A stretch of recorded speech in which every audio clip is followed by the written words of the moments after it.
এত সুন্দর একটা রান্না দেখে কি ভাবতেছেন যে এটা কি দিয়ে রান্না করতে পারে? এত সুন্দর কালার আসছে কেন? বা এত দেখতে এত লোভনীয় কেন? আপনাদের কাছে কি লোভনীয় লাগতেছে না? অবশ্যই আমার কাছে কিন্তু লোভনীয় লাগতেছে। আর তরকারিটার স্বাদ কেমন এটা যদি মানে আমি খাওয়ার পর বুঝছি যে আমার কাছে প্রচণ্ড ভালো লাগছে। তো আপনারা যদি খাইতে চান এরকম করে তো অবশ্যই আমার ভিডিওটা দেখার পর যদি বানায়, এখানে আমি কী কী উপকরণ ইউজ করছি ওইটাই জাস্ট দেখাবো এখন। আমি পেঁয়াজ ছিলে সুন্দর করে ধুয়ে আপনার ঝুরি ঝুরি করে পিস কাইটা নিচ্ছি। যতটুকু পরিমাণ বুঝছেন, একটু পোস্ত মানে মাংস রাঁধতে গেলে মোটামুটি একটু পেঁয়াজের পরিমাণটা লাগে। তা আমার যতটুকু ছিল আমি অতটুকু পরিমাণে নিচ্ছি। এ ছিল আদা বাটা, আদা বাটা, এটা ছিল শাক, এটা আপনার পেঁয়াজ জিরা টিরা মানে ভাইজা বাইটা নেয়।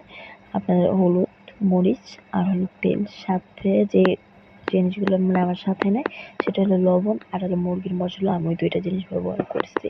আর হলো মুরগির গোশ অল্প পরিমাণে ছিল। আর এই যে আমি ছোটো ছোটো করে পিস করে কাইটা নিচ্ছি, মানে আমাদের পরিমাণে যতটুকু লাগবে ওই পরিমাণে আপনি আপনার পরিমাণের মতো অবশ্যই কাইটা নেবেন।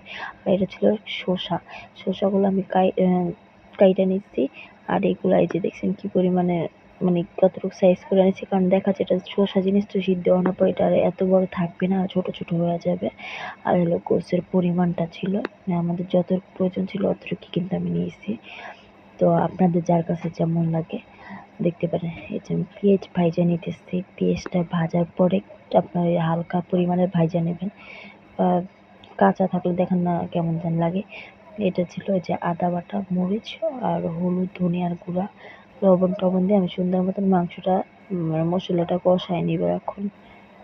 আমি কিন্তু এই যে শসাগুলো মানে কাটছি ধরে দেখেন আমি ধুয়ে আনিছি, মাংসগুলো সুন্দর করে ধুয়ে আনিছি।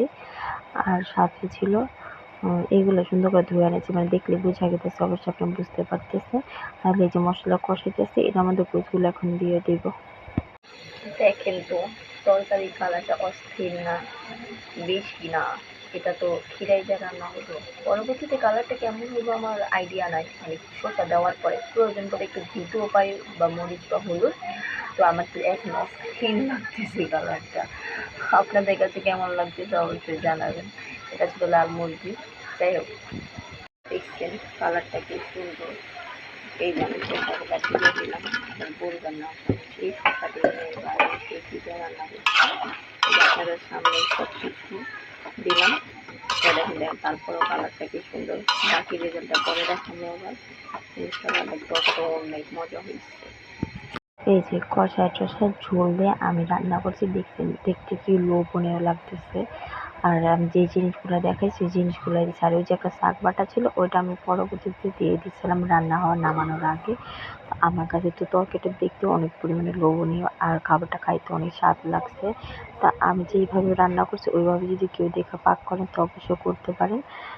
তরকারিটা কিন্তু খুব স্বাদ হয়। এটা একটা নতুন এক্সপেরিমেন্ট যে আপনার লাল মরিচের সাথে শসাটা কেমন লাগে। আমি সেই এক্সপেরিমেন্টটাই করছি। আপনাদের কাছে যার কাছে যেমন লাগে অবশ্যই জানাবেন।